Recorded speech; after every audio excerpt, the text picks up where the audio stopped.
Well,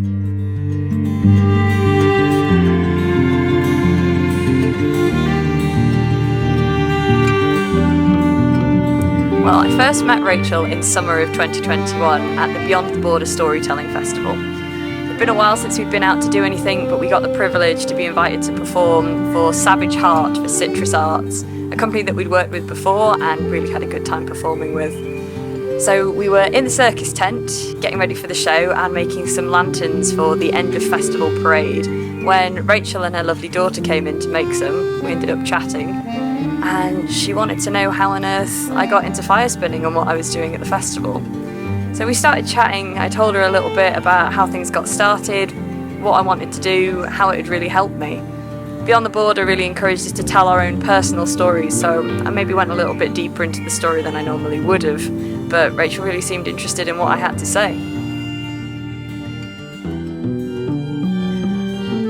I was so surprised when Rachel got in touch. It had been about 4 or 5 months since the festival, and I'll be honest, I'd sort of forgotten about the interaction. I remembered that she'd said that she'd found my story really interesting and asked if she could take some notes, maybe write it down, but I had no idea she was going to write a song about me. I was actually in Dunelm at the time, and when I got the message, I remember just staring at my phone in absolute shock, turning to the person next to me and going, "Somebody just wrote a song about me." And obviously they looked at me like I was crazy, which I fully expected. And I'll be honest, when I got outside to my car, I nearly cried, because it was such an amazing feeling that somebody had listened to me and really heard me and had seen something in my story that I just thought as part of my everyday life, and that somebody had taken the time and effort to write a song about me, and it was a really powerful moment that I wasn't expecting in the slightest.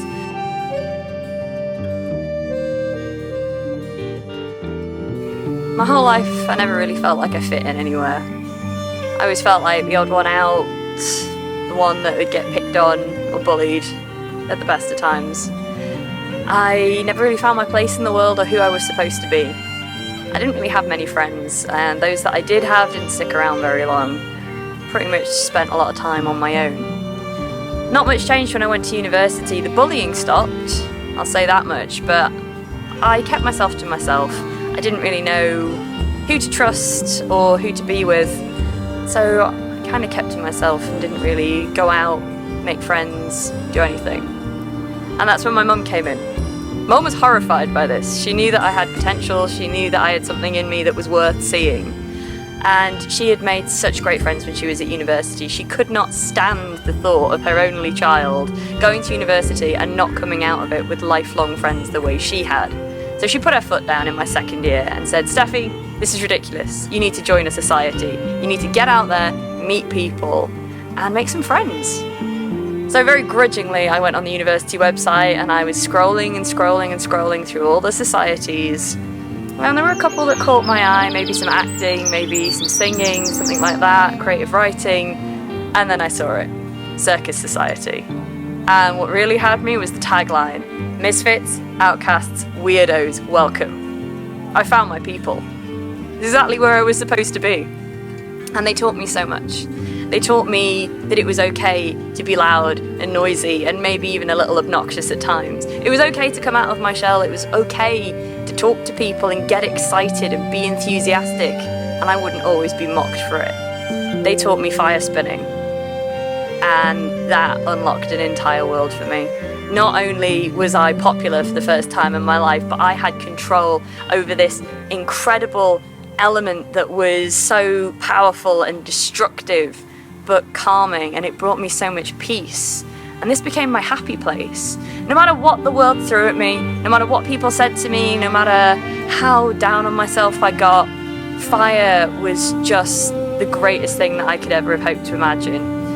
If I got stressed or sad or angry, I could go down to the beach, light up my props, and burn everything down around me. Why was I letting people bother me?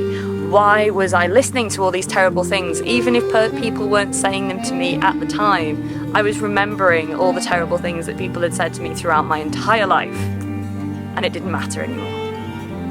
Because I could do anything I wanted. Why was I worried about these people, their opinions, their thoughts, their feelings, their negativity towards me, when I could control this primitive primal element. I could have this ball of fire around me, the roar of the flames, the brightness of it that blocked out anything and everything around me. And I could be me, and I was powerful and indestructible. And that is what really, really made all the difference in my life. And I feel like when I shared that with Rachel, she saw that fire within me. And it spoke to her, and I hope it speaks to everybody that hears the song Fire Girl.